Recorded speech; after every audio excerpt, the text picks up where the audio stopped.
Recording. Now recording.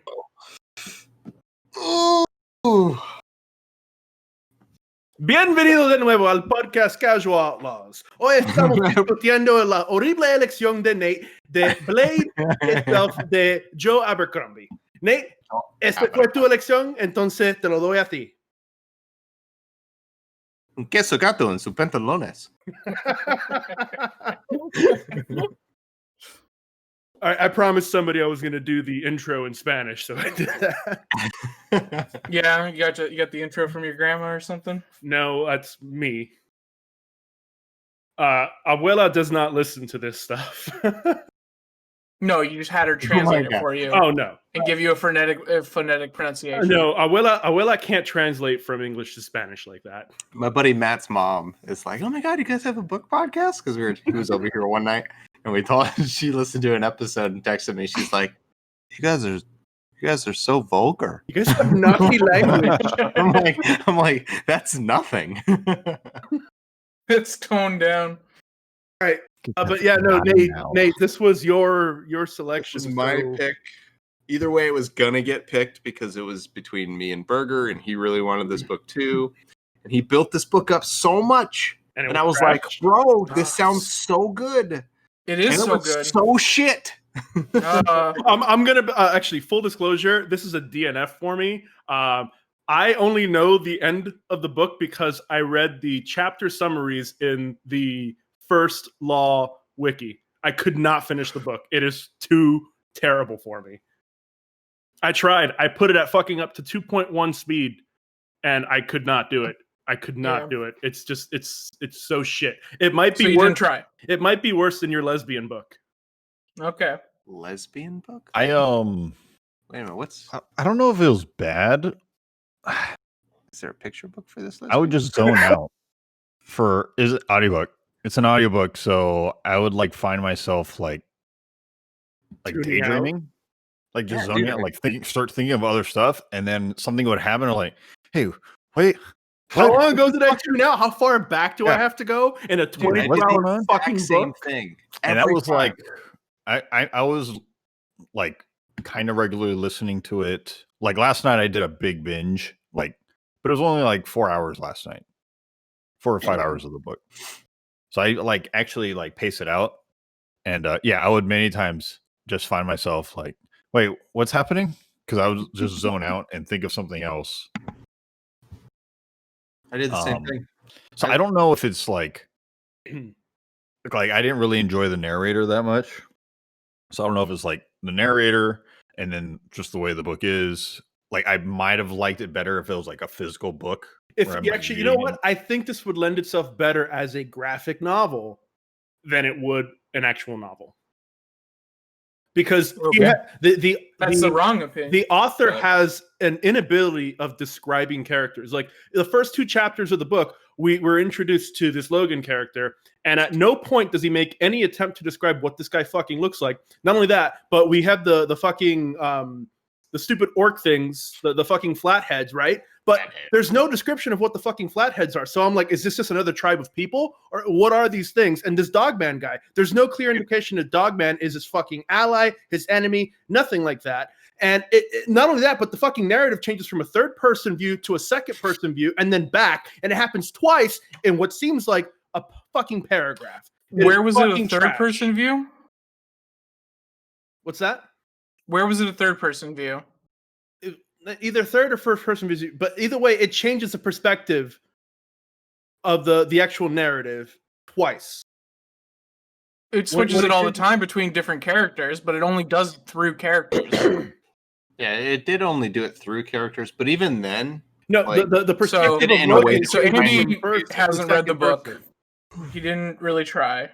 It changes his perspective twice in the book, as if it's an internal monologue or him describing the situation, and it makes no pause in between doing that. The prose is just terrible. I don't know if it was a narrator or how this was actually written. I kind of want to pick up a physical version of this book and actually look at it and just see how bad it is. Yeah, or you could just listen to the audiobook at a normal speed. I'm sorry, but no, this narrator is too fucking slow. Okay. I mean, this whole book is an introduction. Like it's setting the stakes. It's introducing us to the characters. It's just hold on. The book sets the stakes because if we go to Game of Thrones, the prologue sets the fucking stakes in the prologue alone. The fucking prologue of this book is basically chapter 1. It's not really a fucking prologue. Chapter 1 is chapter 2. That doesn't even make any sense. It sets the stakes. Basically, it goes through the whole beginning part of this book, trying to explain to you that the world is essentially dying or it's diminishing. The Flatheads are invading from the north. You have the people who live in this agri area, this union. They're in sort of a state of decay because they have their bureaucracy and they just have like gentry who don't actually have any responsibility in government. It's all just about power, money, that kind of thing. We're introduced to the first of the Magi and Logan. Logan is experiencing these spirits, they're dying out. They're becoming rarer and rarer. At the beginning part of the book, Baez says, I'm not as strong as I once was. That lady kind of knows her shit, like stuff's happening. And everything that's going into it is just feeding into this idea of decay and everything's just kind of grinding to a halt, like the world's going to end. I wish the world would have ended by chapter 4. This book was trash. You didn't read it, so shut up. You didn't read it either. You fucking listened to it, so go fuck yourself.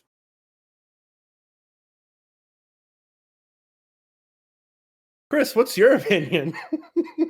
Like I said, I don't know. I had a hard time listening to it. Like I said, I probably would have preferred reading it as a physical copy of it because like the audiobook, I got more context and information off of the wiki. That's what I'm saying. Like I couldn't stay focused listening to it from like when I was like going for a run. Mm-hmm. All I had to do was run and listen. I would every time just start phasing out, daydreaming about something else. Yeah. And then I would I tried other stuff. There's no way I would have just sat there and listened, right? So I was all right, I'm gonna play a video game that was very little story interaction. Wouldn't hold me, and it just wouldn't hold me. So like I said, I don't know if it's the narrator, I don't know if it's just the audiobook format itself. I just couldn't. Did have some moments some character I only had one character that I particularly liked, which was Glocta. He was my favorite character. I thought he was the coolest character, and he the most interesting of them all. His main antagonist is Stairs. Yeah, it reminds me of Claptrap from Borderlands. Stairs, no. But I thought he was the most interesting of all of them because he had just a cooler backstory compared to the rest. And that when he was on, I would pay attention. But then when the other characters would switch to the other characters, I that's when I would you just float away. I would zone out. Like I said, I don't know if the story itself is bad because I just couldn't pay attention to the audiobook long enough to I feel like I get it in pieces, right? It's like I'm watching TV and then zoning out on my cell phone or something. Same. Couldn't stay focused. The whole fencing competition thing was just this is unnecessary.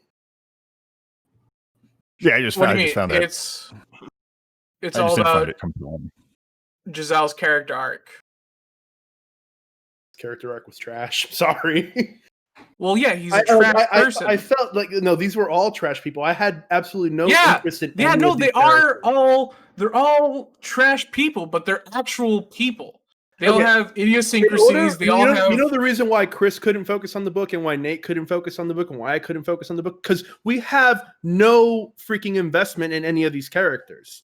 The only one that they could find any somewhat of a redeeming quality was this Glocta guy, and even then, he's still a piece of shit.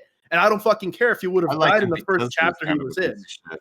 Yeah, that's what's great about Glocta. Yeah, I liked his whole story, his background, his arc. His background's great. I did like the voice acting and the narrating for his character. Or his character, because he had the most unique one. It's very unique, very different, but I liked it no because teeth. like like I want to like him in the book, but then I'm like, man, he's such a bad guy. But then I want to like him, but he's such a fucking asshole. Like I loved his character. Yeah. This character's great. Yeah, other ones I just could not.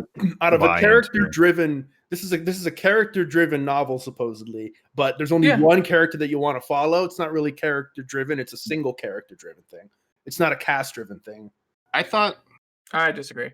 I liked Logan. I liked Bias, and I liked Galactor. Logan and Bias, I was both disappointed on because I wanted to see more. I think for me, like, it's a good book, but I think just coming into it in an audiobook, it's not really great unless you're going to read the second book. Yeah, it would be. I could see that. The rest of the series, and you're going to really see it all play out because there wasn't a lot for me in this one. I think, like Chris said, it would have been better in a physical novel. None of the characters really caught me. Like Logan really didn't get me as a character until like the end. You know, when he like is the Bloody Nine, and I'm just like, I mean, the whole wreck shit, bro. And then it's over and it's done. Yeah, it just took so long to get there. Like when it was just, and the thing is, I'm going to say it, this book lends itself much better to a graphic novel format, especially with a character like Logan Nine Fingers, who has this like super berserker mode. It's like that's straight out of like a fucking comic book. Now you stay on the couch.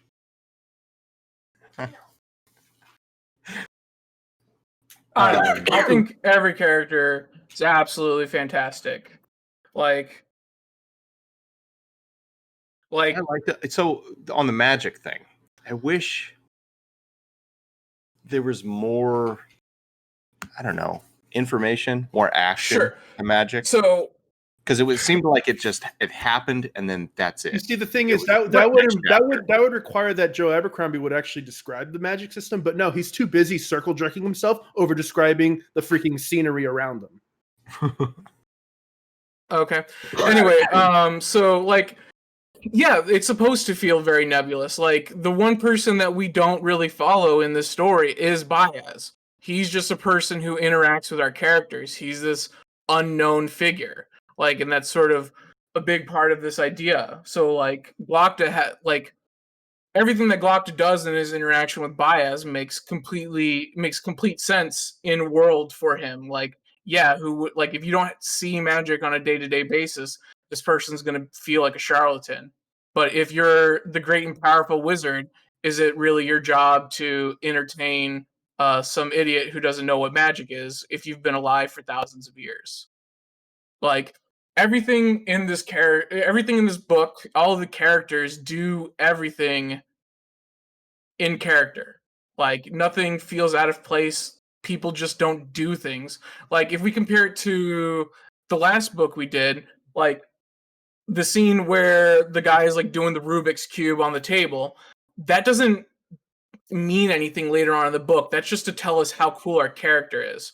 But like, the interaction between Glokta and Colonel West, like, as sort of like at the end part of the book where they have like this moment of catharsis, like in the beginning parts of the book when Glokta's talking about how his mom's very controlling of him, like it comes into play later on. Like nothing's wasted. Everything is there for a reason. It's just one of those things where you have to pay attention and see where everything's going on. Like absolutely nothing is wasted on the page. Yeah, it felt pretty wasted. Yeah, I felt wasted after trying to be honest. Well, you didn't listen to it. Like I tried. No, not you. It's like three of us all tried listening and it was just have similar feelings about it. You know what I mean?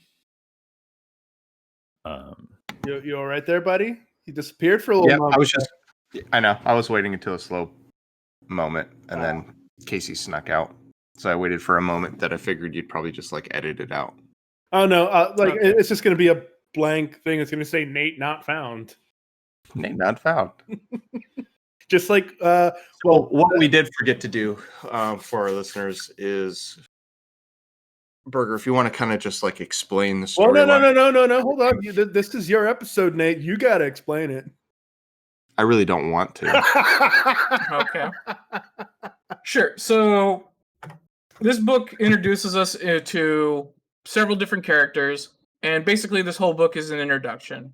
We're introduced to our Northman Logan, Nine Fingers, the Bloody Nine, so named because he's missing one of the fingers on his hand. He is I know. I mean, they're And how? yeah, they're sort of barbarians of the Northland. Like their names aren't exactly poetry. So he's from the north. He has a group of people that he worked with, sort of his clan, the leftover remnants of his clan.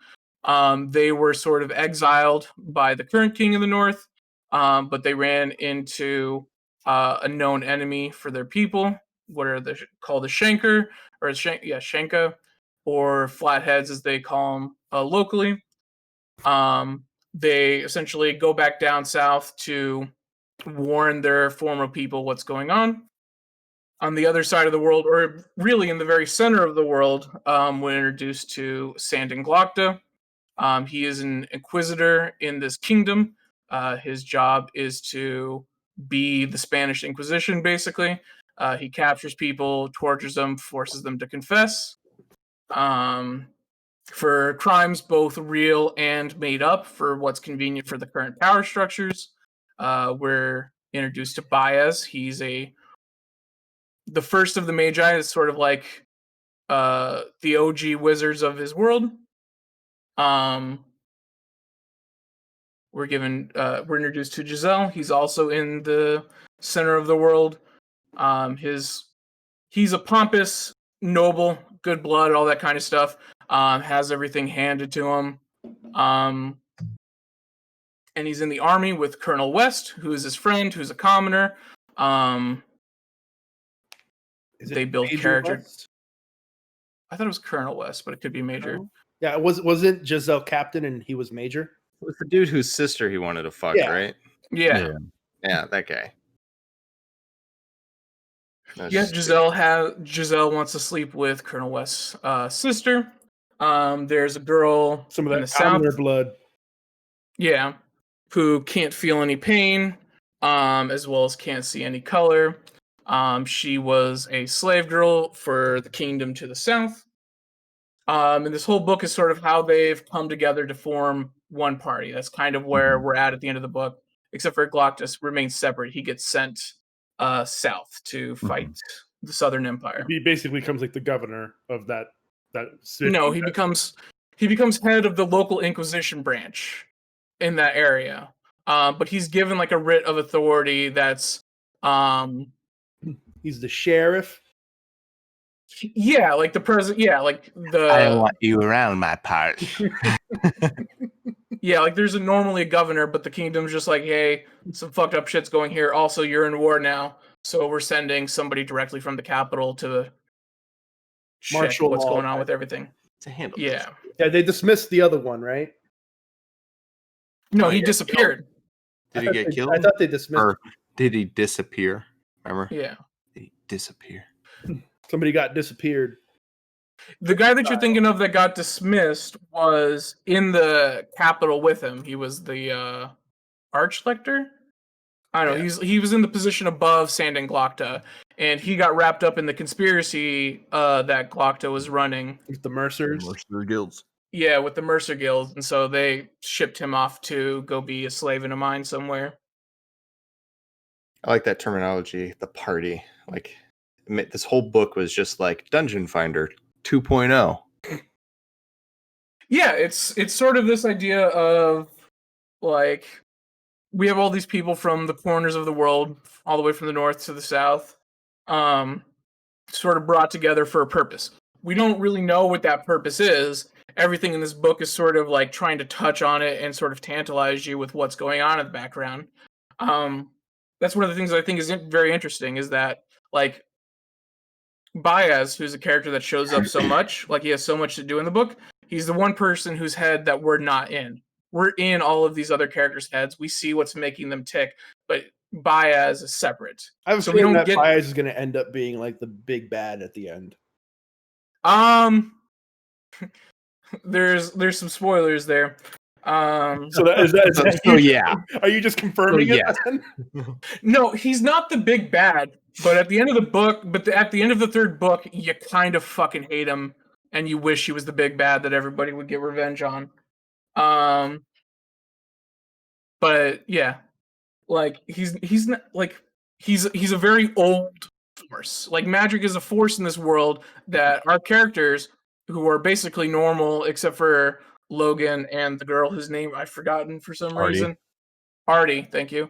No, that's Artie West. What? No, the other girl, the Southern girl. Oh, fuck, what's her name? She was with that Julio guy, whatever his name was. Yeah, the one who's like got the bow, really good with the bow. The dude with tits. What's her name? that's what I'm saying. I think her character is definitely the weakest in this book, just because we don't get to spend a whole lot of time with her. She's the one that's most separated from it. The book sort of pairs up our characters. It pairs up Baez and Logan and sort of introduces them into Logan's main conflict that's going to be throughout this series, which is the person who's taken over the North to become the king in the North, known as Bethod. Bethod's a real bastard. Sort of became king by straight up punching everybody in the face, and Logan was the weapon he used to punch everybody in the face and kill them. But Logan Farrah, has that's her name. Farrah, thank you. Mm-hmm. Yeah. It was really bugging me not knowing. So and then we get sorry, go ahead. No, go ahead. You're still explaining stuff. Oh, and then so we get Sanding Glocta, who used to be he's a noble too, really good blood, all that kind of good jazz, and he was a champion duelist. He was so good at everything, he gets put in charge of like an entire regiment of forces, and he goes to war with the Southern Empire, the Gurkish, and he eventually gets his success, or his battle is ultimately a success, I think, from the other parts of the battle, but he is lost. He gets taken prisoner by the Gurkish, where they torture him every day for 2 years. Out of him. He's got like a bent back and nerve damage. Can't fucking walk. He's got no shitting himself. My favorite fucked up thing about it is the teeth, where he's like, yeah, they were for every tooth above, the one below it is removed, and vice versa. And it's like this alternating thing. So it's like the teeth kind of like perfectly sink into each other.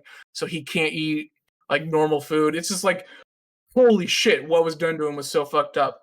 And then the entertaining part of it is like he became exactly the thing that damaged him. Mm-hmm. Right? Like he got a lot of firsthand experience of being tortured, and this has sort of led to him being a really good torturer. Ooh, they did that on me. Let me try it out.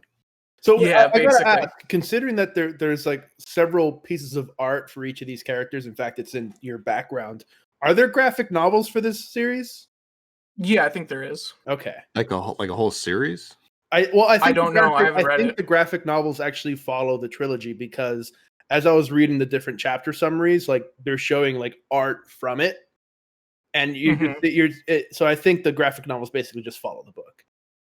Yeah, this is one of the most beloved series in fantasy out there. Like you'll often see it on people's top 10 list of honestly like the best fantasy series. A good majority of it, I felt like it was just like bad A Song of Ice and Fire fan fiction. But you got to think about it like Berger said, it's the whole time reading it, I did get the sense that this was book one. You know, it was trying to convey all these different characters and all the different parts of this land that come together at the end and get you psyched up for book two. Where I failed to get psyched up in is like there was very little that kept me interested through each of these story arcs for the characters besides Glocta. But you see, the thing is, using Berger's argument from Red Rising, in that we're supposed to look at these books on a standalone basis, and not take the series as a whole into consideration. So as a standalone book, this was fucking trash. It was like an exercise in fucking masturbation with no reward. Like it's a whole lot of just like all the way until the end. No, I mean, like I said, it just doesn't engage me. Like I said, it could be just the medium. I just didn't find it engaging. Like I can definitely see the layers they're trying to do and stuff, but like just wasn't fun for most of it. I think for the people that would like this, I don't know, even layout of a book, I don't know. However this was written, I can see it being a good book to a certain audience. Like I said, I think my dad would probably really enjoy this book.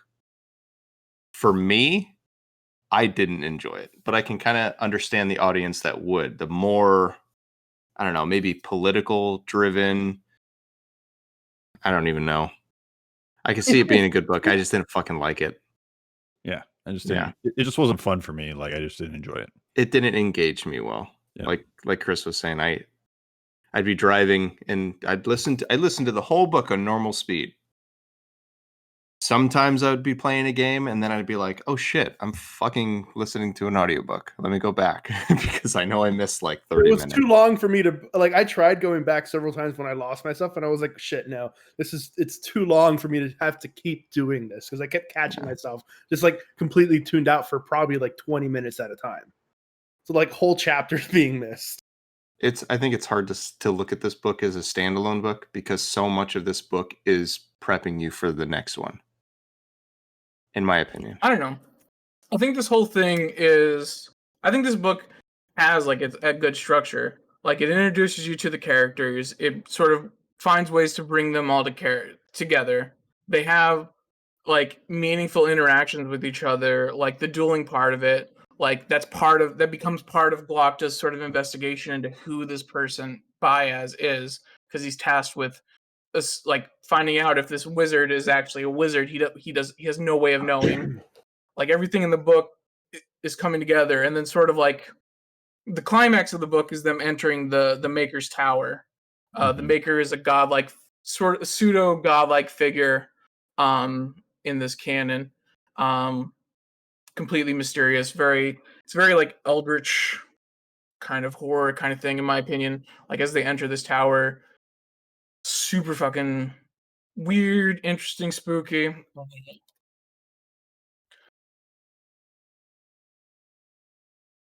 I thought you were gonna keep going. I don't know. It's just one of those things where like the tower and the Maker is like something I want to like kind of know about because I felt like I did get lost and have to go back. And even the second time going around, it didn't make sense. So Baez is like really, really old, like centuries old, right? And so is the Maker. Yeah, so basically there were 3 brothers who were the children of somebody. I forgot the name that they used. And basically one of them doesn't have anything to do with this book as far as we can tell, but there's the Master Maker and Juvens, who's sort of like the OG wizard. So Juvens is the person who made the Magi, which is where Baez comes in. He's the first of the Magi. What I think is cool is that like Baez is actually like a letter, so he gets like named this letter, and that sort of becomes how like language, like the written language, sort of starts to evolve and how they get named. And then, but basically, the Maker kills Juvens, this wizard, for we don't know why. Like it's one of those things where it's just like, oh, for some reason the gods were fighting, and we get little peeks at it. Right, this book doesn't like sit you down and just feed you exposition. It's just saying like, yeah, these are things that like. It gives you Baez's perspective and a little bit of history from the college. And because they killed Juvens, or because the Maker killed Juvens, all of his apprentices are like, hey, fuck you, dude. And they go and kill the Maker. To sort of get revenge. Like the only way that they can do it is throw him out of this big ass spooky tower. Which is kind of What- stupid because he's a fucking god. Yeah. But they're not. But they aren't referred to as gods though. Like they kind of go out of their way to say that like, no, these wizards and stuff, they're people, but they're definitely something else. They're definitely like myth. So there's nothing that says that they can't be killed or anything like that. It's just like we can only view it through this lens of myth and sort of make it real through the lens of what Baez is. And from his perspective, like how he experienced things, like his interest in the Maker's daughter, that kind of thing. I don't know. This part reminded me a lot of Magic the Gathering. I don't know how much. Nerd. Well, I mean, yeah. What are we doing here if we're not nerds? Basically, there was in Magic the Gathering. There's Urza, and Like, there's the storyline in Magic the Gathering. yeah, it's super weird and fucked. And Urza is We're getting a good belly laugh out of Chris, but he's muted himself. Go ahead, continue. so Urza was like he was the first planeswalker. Like so every person who plays Magic is a planeswalker, right? And planeswalkers basically walk between worlds and they summon things, and that's sort of how Magic sort of explains what's going on at the time. And so Urza had his brother, and Urza did a lot of magic stuff, and his brother was like pure invention, mechanical, that kind of thing. And eventually, the brother like started talking to demons, and then he became corrupted, and he created this thing called the Phyrexians, and it sort of became this whole thing. And the two brothers fought each other.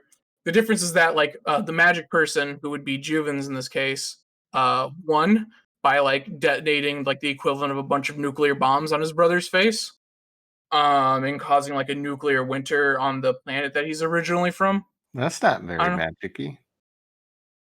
Well, it's like a magic nuclear bomb. How did he do it? Did he like play a land card? Yeah, so he used mana Nuclear and then fallout? You tapped it. There's like a you tap it and you rotate Islands. it. You gotta rotate it. He used the artifact known as the Apocalypse Chime to like destroy the world or something like that. So just like it's the very seed in this book, Hmm? just like the seed in this book. That Yeah. big chunk of the other world, whatever it was called. Well, we don't know what the seed is. So it's something that like we're gonna have to be exploring the whole time. Like it's sort of this other power Dude, that the Maker was involved with. Up, when they first started talking about the seed, I was just like, oh, it's the Maker's daughter. His seed. That's what I was thinking. Okay. I think Burger's okay. It's kind of like, no, you were dead wrong. Yeah, I mean, I don't want to try and spoil anything. Yeah, there you go. But like, I don't know, because it has like the magic system kind of has rules, but they're kind of self-inflicted. You have the first law, which is to not talk with demons. You have the second law, which is to like not eat the flesh of man. Yeah. What? Yeah, so why People. like obviously that's bad, but like did they like the people that were killed in the forest? Remember, one was killed with the water turned to bone, or bones turned to water, one was turned to fire. Those were eaters, right? Those people that were killed were eaters, yeah. Yeah. So like does eating the flesh turn them into those dust blood people? Yeah, by eating Yeah. So like I guess the way it's explained is like the Magi, they're able to pull magic power through the art, but the eaters, they're not they get their mana from basically eating people. They have the ability to touch the underworld, which is how they do the art thing, right? Which is sort of like Baez explains, like the first law is to not talk to demons, basically. And so he kind of explains, like, well, this is sort of a contradiction, because in order to access our magic, we have to pull this magic from the underworld. Well, the pulling And so, from the other like- world's not necessarily talking to demons. Okay, so communing can mean a lot of things. It doesn't have to mean having a pleasant chit chat. I'm just picturing the whole, scene where Dresden's talking to Chauncey, a little magic circle in his office. Yeah. Give me a name. Just one of your names. The laws are set up to sort of fight corrupting forces. Like, you don't want to work with demons because they don't they're their own thing. Fair. They don't play fair. They don't have humanity's best interest in mind. That kind of thing. If you have the ability to use magic, like consuming the lifeblood of a person can augment your power and make you artificially more powerful. But you're sort of breaking this. You're sort of becoming like a demon, and so like a Sith type ritual there. Yeah, so they kinda. But by eating the flesh, they actually it alters their person, because remember when the guy was getting shot by arrows, it's just dust coming out, like he was almost like fucking immortal. Yeah, it's sort of like becoming an unholy demon in sort of classic Western. Yeah, I like that. I thought that was pretty cool, and I like the different styles of magic. Like Bias seemed just like your typical fucking cast fireball motherfucker, And then there was the eaters, and they're kind of like your demonic necromancy, eat people, get my powers kind of deal.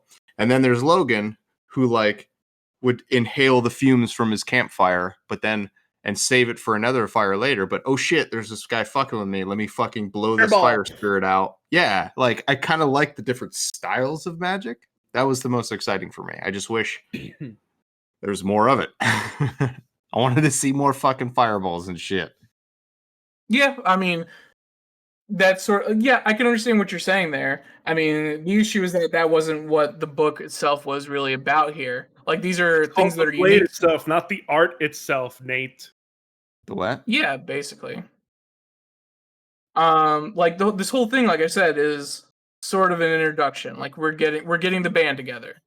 What is the band doing? We don't really know quite now.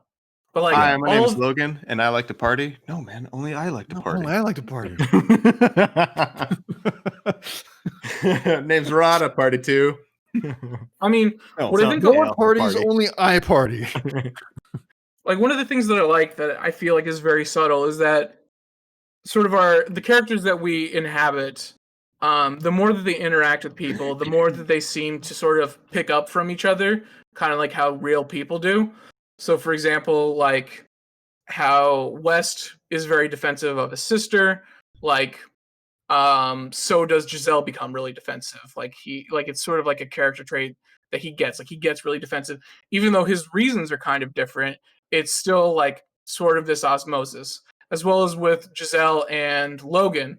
We kind of get Logan's whole thing is that his whole life, his whole goal is just to stay alive. And we're just kind of his journey is just him going from event to event, him not really having sort of any real agency because he's always just been used his whole life. But his whole thing is hey, I'm going to stay alive. I'm going to keep fighting. I'm going to live, kind of fuck everybody else who tries to stop me from being alive. And then at the end of the book, we see where Giselle gets in sort of this conflict where he's teamed up with the group. And he watches that one dude get it fucking diced into a million pieces. He's just oh fuck, this battle thing is intense. I'm still alive. He sort of because of this sort of interaction that he's having, where all these characters are with each other, they kind of grow and build off of each other. They have these dynamics. And sort of little subtle character traits we can see adopted in sort of everybody. I hope none of them adopt any trait from the Navigator, because I really thought his character was fucking annoying. It's let's go through here. I'm gonna jingle these coins and shit. No, let's go this way. Wait a minute. You're getting robbed? I'm gonna go hide. Yeah, I mean, he talks so I can just imagine how his voice sounded on Audible with the increased narrating speed, because he was already dude, slow the fuck down.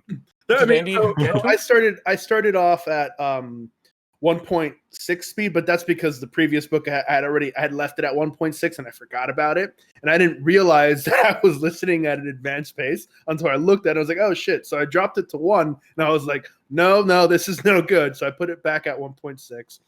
And so then when it was like cramming time, I was like, okay, it's still a little kind of slow for me. So I sped it up again to 2.1. That's amazing to me because I felt like the narrator was like super fast. Like I was at 1.2 and I had to like dial back down to 1.0 for a while. I think I just got used to listening to it that fast or something. He listens to it fast in general. So I just got used to it, but like I felt it was slow. And over the last couple of books for me, like narration has felt slow. So I've been listening at the faster. I thought that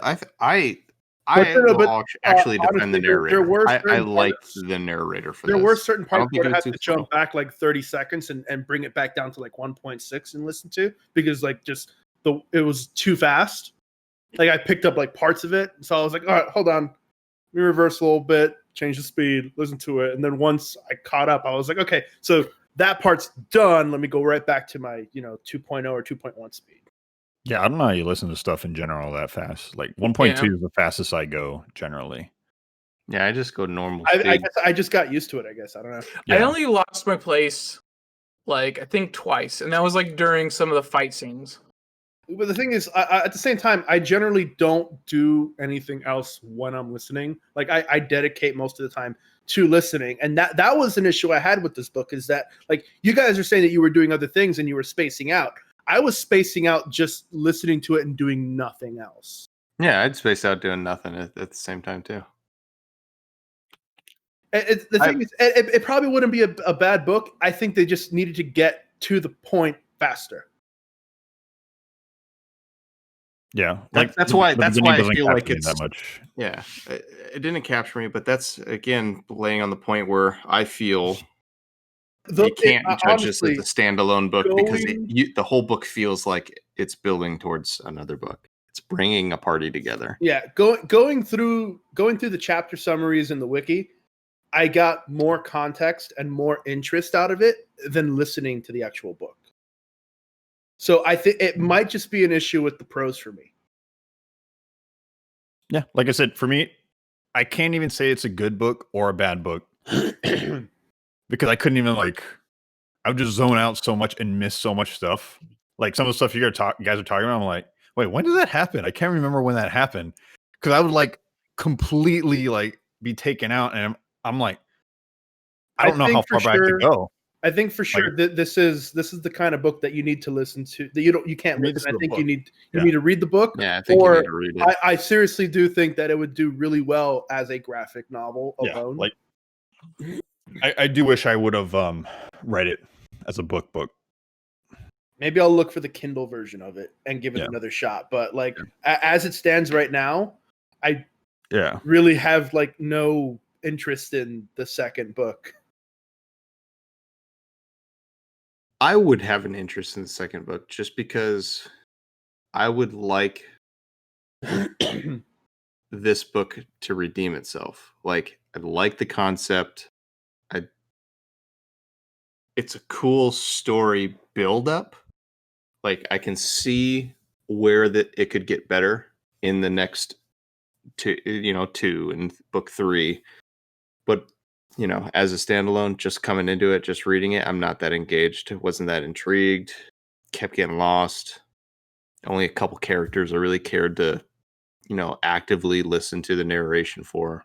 Would have done better as a physical book. There's really just 3 main characters, not including Baez. Well, Baez isn't a main character. Yeah, but at all. He's important enough to kind of you can kind of see him as a main character. To me, Baez really reminds me of just a more dickish version of Philip from Magic 2.0. I like Baez more than Philip. Fuck Philip. I know you hate Philip, which is why I'm kind of surprised that you like Baez because stupid when I'm listening to Baez, all I can think of is this guy's basically just a huge dick version of Philip, who's already kind of a dick. Sure, I guess the difference is that Philip is bitch tier bitch, and Baez is an OG god figure. Philip is bitch boss, Yeah. Bias is boss bitch. That was a real poet right there. That was perfect. Like, Baez's whole thing is that he made everything, or he made everything that's part of this union. So he kind of has like this big indignation. Yeah, I think he's got. I think he's kind of got the right to just be like, yeah, don't fuck with me, don't question me. I know more than you do. Yeah, like, basically. I think and he knows it, and I think his character should know it. You know? Yeah, I think. See, this is like something that I really liked about the book. Is sort of this dynamic, like. They sort of hint at like the magic system decaying. What I think is really great is that this kingdom is sort of decaying at the exact same time because it's this thing that he created, like, and his art, right? So this whole dynamic of like this whole world sort of becoming lesser than what it was. Nobles being pieces of shit. Like is that why he basically outright refused to kind of prove who he was by using magic instead of just opening the Tower of the Maker thing? I mean, that's part of it, but I mean, there's a long tradition. I want to conserve as much of this art that I have left. Maybe we've kind of like, I'm wondering, like, did they just like tap this second world of like all its potential magic energy that they're just like, okay, we got to really meter it out at this point, guys? I think it taxes him a lot more than it used to. Like where we see like him giving Giselle superpowers to win his duel. Like how he was so haggard at the end of it by just sort of keeping this thing going. Which is kind of an interesting thing to me because you're mentioning that Galacta is like, he's constantly watching him and he notices that he's definitely involved in something and getting Giselle to win and cheat. And it's like, but he's still after that, he's still asking him, like, I need you to prove that you can do magic. It's like, was that not proof enough? The fact that he's able to he's naive to it because he doesn't like when they open the tower and he was just like the whole time he's like, door's not gonna fucking open, guys. Yeah, he ain't gonna do this. And then it happens and he's still just like, no fucking way. Right, his whole thing is that he doesn't want to believe it. He's just a giant skeptic. Yeah, like he knows they cheated, but his whole thing is like, I don't fucking know how they did it. These fucking cheaters, I'm gonna fucking get them because I'm fucking Grand Galactic Inquisitor. Bitch. I got my porridge in me, and it sucked, but I'm ready to roll. You know what nobody expects? You need to start. No, stairs, my only weakness. Nobody expects me to start chopping off fingers nub by nub the whole way through their hand. Yeah. Dude, I love it. I even like visualize that and like the hand and then his accuracy with just the tip of that blade so perfect that it's just like. Well, I mean, clearly there's one knuckle. Decades worth of practice doing this to people. Yeah. Dude, I fucking love Galactor. He's the best character. Great. Yeah, he's definitely the best character by far. He's my favorite character from the whole series. I love how much of a badass he is. I felt like it spent more time on his character, like just in the whole book. I felt like I was listening to a lot of his details and his story more than anyone else's. Yeah, his story is way more interesting. His probably drove more of the overall story than the others. Yeah, I can see that. I think I don't know. I just love the Tower of the Maker. Like that is like it having like wards on it that makes everybody sick, that keeps everybody away from it. How like it has they get before they're even at the door, everyone's like, oh fuck, I don't feel comfortable here. Shit, dude, I loved it when Galactor is just and like, Baya's just like, what the wait fuck? A minute, how the fuck did we get up here? Yeah, Giselle's like stairs. I know we didn't climb any fucking stairs. Nothing's wasted because his arch nemesis is stairs. That's like why he's the first person to notice it, right? Like it's such like this mind-blowing thing. Like I wasn't even thinking about them not talking about stairs, but it's like this first. The fact that time was perceived entirely different inside the tower than it was outside.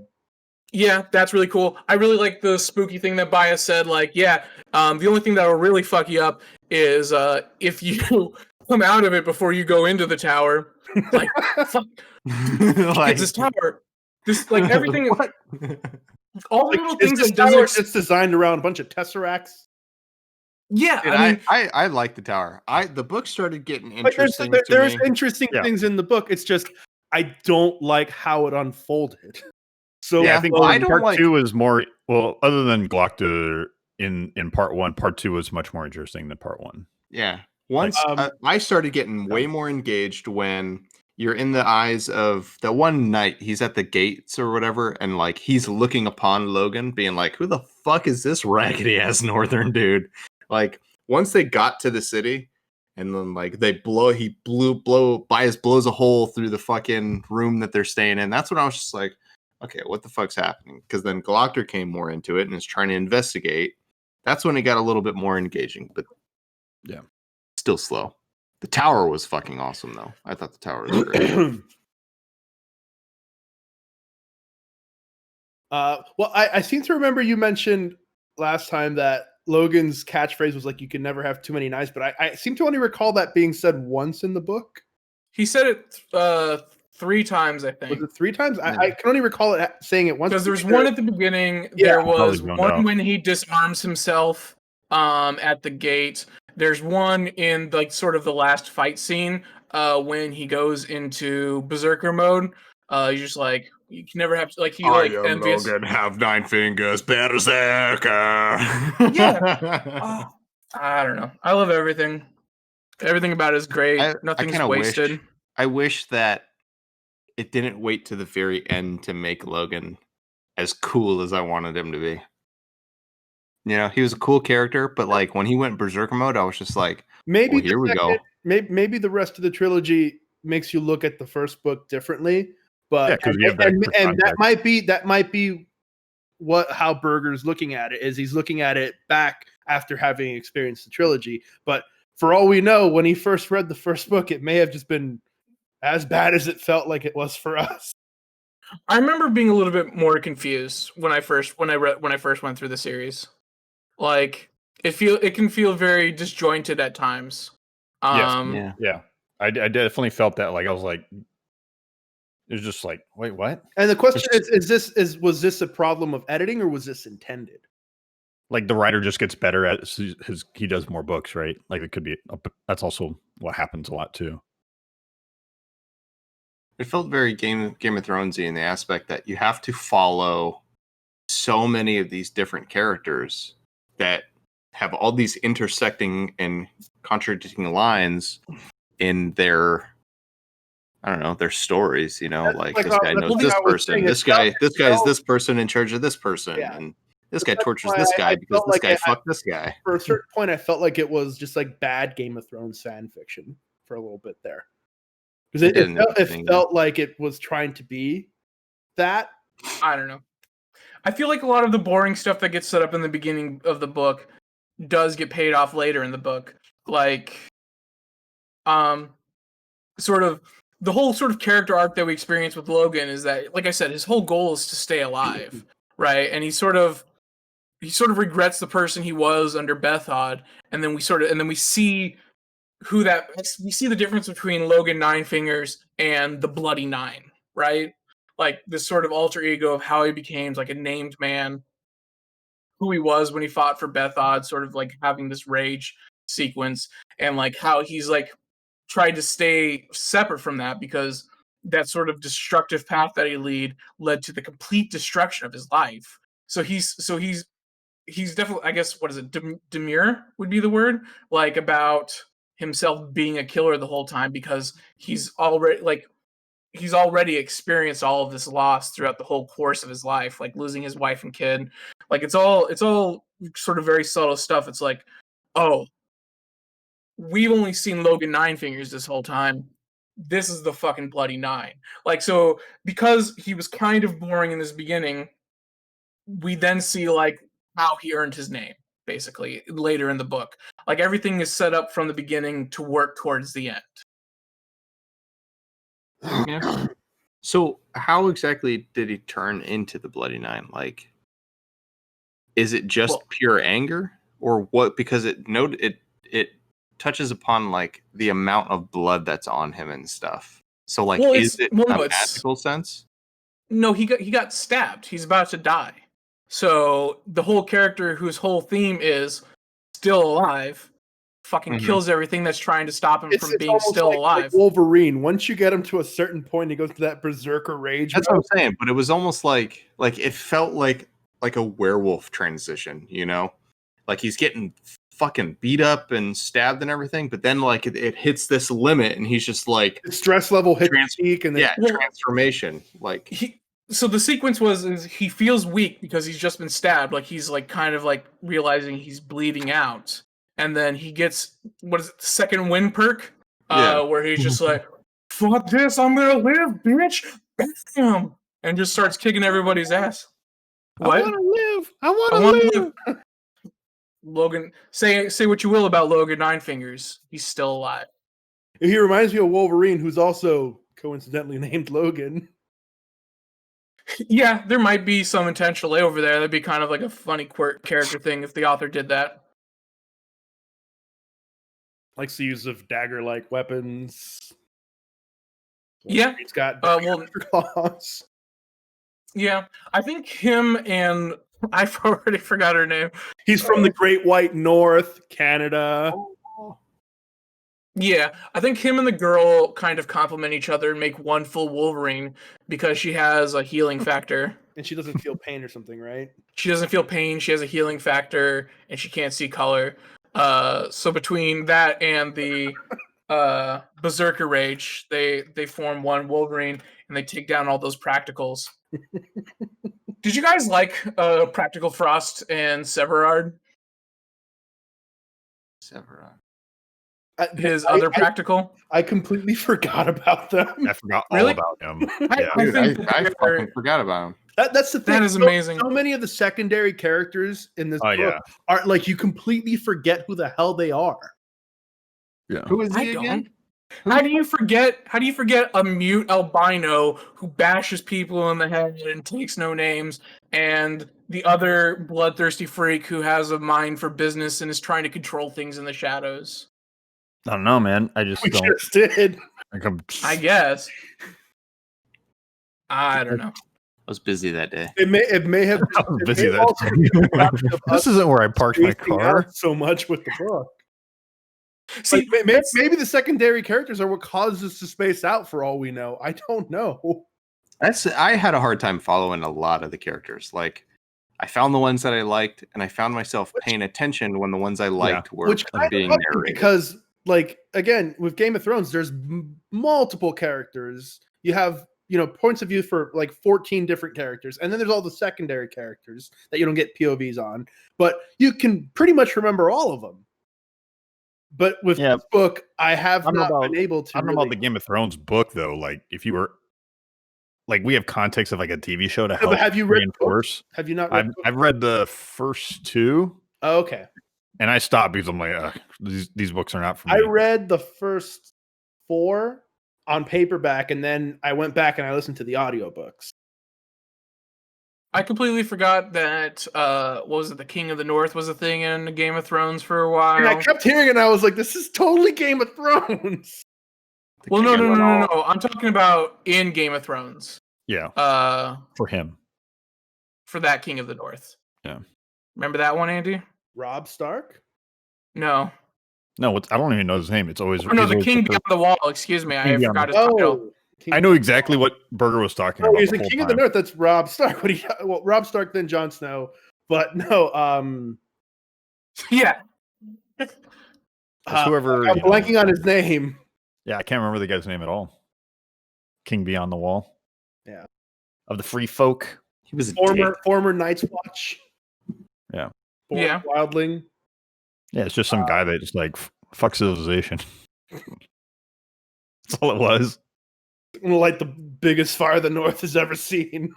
Yeah. Yeah, I mean, I got nothing really else to add to this book. Like I said, I don't know if it's good or bad because I missed so much of it. There. Like I said, there's some good things out of it, but it's so spotted amongst just blah for me that it's just like. I would read the second one. I would even go. I would even go. Oh, God damn it. I would even go as far as to say, like, I would definitely recommend this book to people that like more of a lot of characters, a lot of slow building, are ready for, you know, that whole party dynamic, and then a book that's like 100% making you have to read the next book to figure out the rest. It was slow, but it didn't keep my attention, but I would still give the second book a chance just so I can get more context for the first book and then maybe like it better.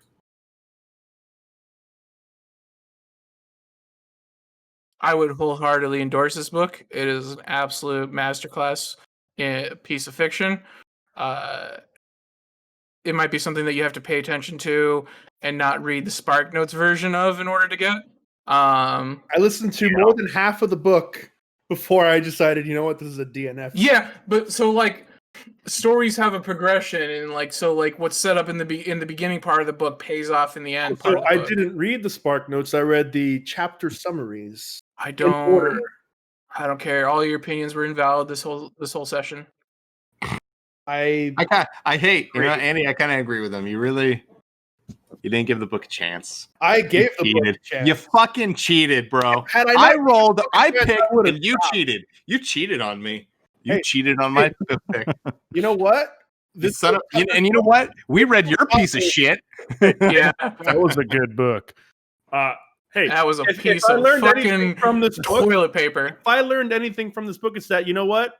Cheating pays, because that's what Baez would do. Yeah, it's great. Everybody's a piece of shit. It's so good. Every character is a real person striving for their own selves. It's great. Nobody's a messiah. Nobody's some fucking boring wish fulfillment. I'm gonna fuck the first lady that I run into in old timey New England. Like, oh, so good. Old timey New England. Or England. I don't know why I said New England. Old timey New England. Old timey England. Sorry, my bad. Old timey is kind of a too general a descriptor there, because that could be like Renaissance. Well, or do you mean there's a big problem because the author didn't fucking describe anything in that book. Well, he did say it was medieval. We already did a podcast on that book. We don't have to do it now. Yeah, thanks. I spent like the whole week after that book, like having more arguments in my head about how shit it was. You were just arguing with yourself. Yeah, that's great. Like, oh, yeah, it was another stupid. You're way thing. too invested in that. Yeah, it was so bad. It was a bad book. It was very bad. It was great. Great for kids 5 and under. Yeah, kids 5 and under who have like a sort of loose relationship with sex. Yeah. I don't know. I liked the book, but there was a lot of stuff that I did also not like.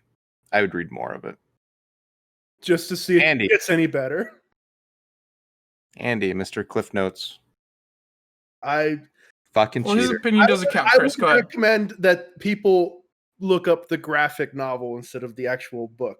But until I've actually, this isn't a graphic novel podcast, you dumbass. I'm gonna try. It doesn't matter. And I mean, it could be. Yeah, we never really described it. We've just agreed to do audio. We're reviewing the Batman in the New 52. However, until the audiobook, I do not recommend. Until I can get my hands on either the Kindle or the paperback, I'm going to ask my buddy Jeff for it because I know he has it. Until I can get my hands on that, right now I can't recommend the audiobook. Yeah, I'd recommend I definitely recommend the wiki. The wiki has a lot more information and content. Oh my god, with the fucking wiki. Wait, you mean the wiki has information? Yeah. What? Bizarre. Oh no, there's some like pretty barren wikis out there for certain. Why read books when me has wiki? Dude, the PSO2 wiki was absolute fucking garbage. Anyway. The what wiki? PSO2. Phantasy Star Online 2 video game. Oh, nerd. Yeah. That's like that's an MMO for weebs.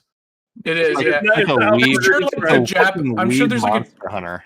Yeah, I'm sure there's like a Monster Hunter already is already Hunter. Yeah. Monster Hunter already. It takes that extra step. It's Weeb Destiny more likely. With a little bit of Monster Hunter put in. I'm sure the Japanese wiki is just absolutely brimming, but like the English one is garbage. What? Yeah, because the game was out in Japan for like 10 years before they decided to release it in America. That's a fucking huge gap. Yeah. All right, let's round it up. Burger. Apparently, it's your choice, and we already know where that's gonna go. I was kind of sad and disappointed that we didn't get while you guys were bickering, Chris wasn't like, "Welcome to the podcast. We're Casual Outlaws." Yeah, I kind of undercut him with the. yeah, he beat me to it because he intro. did it in Spanish because he never does the intro. Oh, see, He never does the intro. He goes, "All right, we're starting." Yeah, we're live, guys. Let's go. You can It's clearly everybody else's job to do the host job. That's how I approach books too. It's like, let's get to it. Come on, instead of this whole like. All right, so we're rolling it. Who's fucking turn? Well, it's my turn. It's my turn. Burger's turn. Oh, here we go. So I want to do book 2. Like, I'm not gonna say it, like straight up. I want to reread this whole series. Nice. I do have 2 potential backups if I get hard vetoed on this. Andy, your vote doesn't count. Hey, quick question? What was the book that led to the Expanse, the TV show? Was it called Leviathan? Yeah, Have you guys read Leviathan? No, I've heard really It's good on- things. it's on my wish The guy who list. I'm going to get Yeah. the Kindle version of this book from, he's a huge fucking fan of the Expanse series. Yeah, it's a I mean, great. how can you not be? Yeah. It's No, I mean great. books. The books themselves. He's really into them. Sorry to interrupt. Parker. So Chris and Nate, you guys get to decide. Like, I have a backup if you want to hard veto me on this. I really don't want to because I feel like I didn't really get the full breadth of the first book. To be honest, You forgot so much of it. I forgot so much. And, Or just and this time, he here, wasn't even on edibles. yeah, like on edibles, I would have paid attention more probably. No, I probably would have zoned out hard. Yeah, what are you talking about? Yeah, I paid attention. That's the thing. Like Magic 2.0, I paid way more attention to it than this book. So what are the other choices? What are Just your how it backups? is. Yeah. So the 2 backups I have are Mance Raider. That was Shut the shitty on the wall. Blood Song by Anthony Ryan, and hold on, I have to look up the name. I forgot what it Blood is. Song? I think it's Man, Blood Song, yeah, by Anthony Ryan, or the first book of the Night Angel trilogy. I think it's just called The Night Angel, or no, The Way of Shadows. God, some So books have I would- terrible titles. Just remember, this book's going to get interrupted probably by Dresden Files. We have 2 weeks before Dresden Files comes out. It even comes out on like Tuesday or something like that. Well, I'm just like letting you know, like if we do another trilogy or we start another series, like there's going to be an interruption between possibly following up a series, right? So, Sure. Yeah. But that's fine. Okay with if we do 2 out of 3 and leave the cocktails for later if people like the second book. What were the books again? Blood Song by Anthony Ryan. That's the one I'm looking up now. Yeah, and The Way of Shadows by Brent Weeks. Oh, Brent Week sounds super familiar. He's kind of What else popular do you in the series right now. Yeah.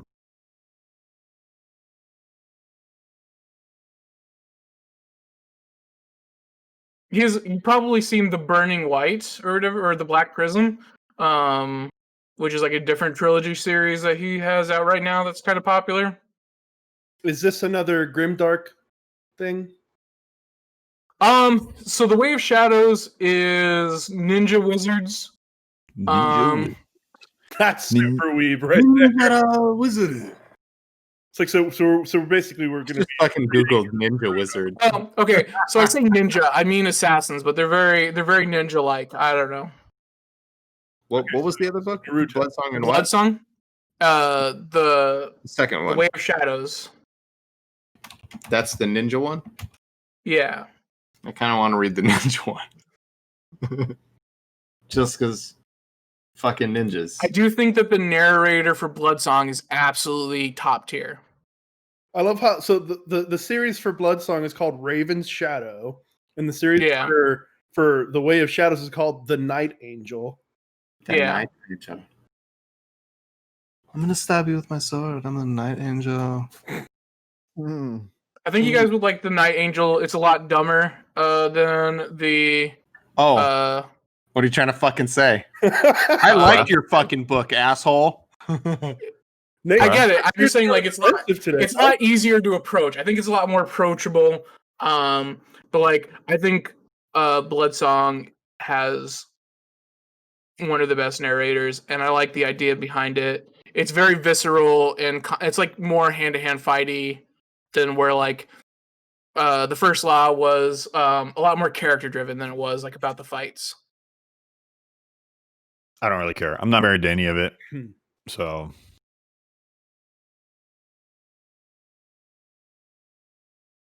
I say The Way of Shadow. Well, you don't get a vote. I do get a vote. It's my podcast. Yeah, it's my choice. It's still my podcast. Which So choice? it's between book 2, Bloodsong, or The Way of Shadows. Is The Way of Shadows like Assassin's Creed, or is it more like Roguey? I don't know. It's about a kid who becomes. I'm just drawing apprentice. time out because Chris is really wanting to go take a nap right now. No, I gotta go for a run after this. Oh. I don't know. It's about a kid who becomes apprentice to a kingdom's like lead assassin kind of thing, and then he learns the magic and becoming an assassin. Sponsored assassin, or does he? Yeah. Or would you just say he's just the best assassin in the kingdom? Sued Bloodsong. Both. Bloodsong? Yeah, because I need a good narrator, and if you swear by this narrator, then let's try that one. I really liked him. I thought he was fantastic. He's a very and I'm going to go against Andy's pick because he didn't even fucking try to read this book. I did try to read it. Yeah, and the wiki links. Yeah. No, wiki links is something entirely different. This is 23 hours and 5 minutes. Yeah, it's a short, sweet book. I didn't want to pick a Brandon Sanderson book because those are 40 hours and you guys aren't good at anything like that anyway. Yeah. This book really pushed it for you. Oh, that's mean, man. Well, I'm mostly talking about Andy and Chris. I don't know your preferences as much. It's not so much the length of the book, it's just that I didn't like... If I made you read the Stormlight Archives, you would not make it through a quarter of the book because you don't have an attention span. Stormlight Archives is which one? It's the first book. Okay, no. Yes, that's the name of the series. The first book is, I think, The Way of Kings. Okay, okay, because I was trying to remember if that was the name of the Wind or no. The name of the Wind is King Killer Chronicle, right? Yeah. King Killer Chronicle. I got like half of that book, and I was like, no. The Way of King, like the Stormlight Archives, is probably the best franchise out there right now. But the first book is like 70%, 75% the slowest thing in the world, with like a really exciting ending. I remember Bryce was telling me about it, and he was like, "Man, that first book, holy shit!" He's like, I can't do a reread of that. Like, it's just one and done. No, Bryce reread it. I can't reread the first book. I reread the second book, just because I think the first book is a little slow and depressing. For like 75% of it, and then it has a really good conclusion. Fucking fantastic conclusion. Love me some Brandon Sanderson. Okay, so Bloodsong, Raven Shadow by Anthony Ryan. Yep. Narrated by Stephen Brand. Stephen Brand. Yeah. No. Oh, yeah. That might be the narrator. I don't know. I like Anthony Ryan. His follow-up book that I think was like something about with dragons and blood. It was okay. It wasn't my favorite book. But I really liked the first 2.5 books of this series. I feel like the ending of the third book was a little bit predictable, but still really liked it. Try it out. Yep. Definitely need a break from that the other one. Yeah. Basically, our main character in Bloodsong joins a warriors cult. That's part of one of the many sects of a religion. He sort of gets cursed or booned with the Bloodsong, which is basically like a drumming in his head that sort of tells him like what he should do, makes him really good at fighting. And he sort of goes through Spartan training to become a really badass warrior. So you can kick people off cliffs like really far. Like really far. Like whoa. Bro, you kicked that guy far. You got big feet. Burger is not amused. He's like, shut the fuck up. He's like, I don't know. This book can be a little somber. Might be the word I'm looking for.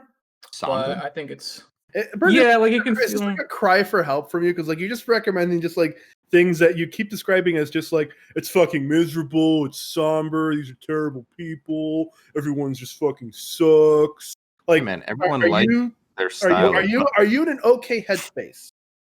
Yeah, I'm fine. Like, so like what I like about like the first Law trilogy is that these characters are absolutely fantastic. They're living, breathing people. They're true to themselves and they grow and they do things like it's absolutely magnificent character work. And I think that's where that really excels. This one is a little bit less fun than the other one, I think, but I think it's still like I don't know, it's very raw. I don't know. He likes it raw. Yeah.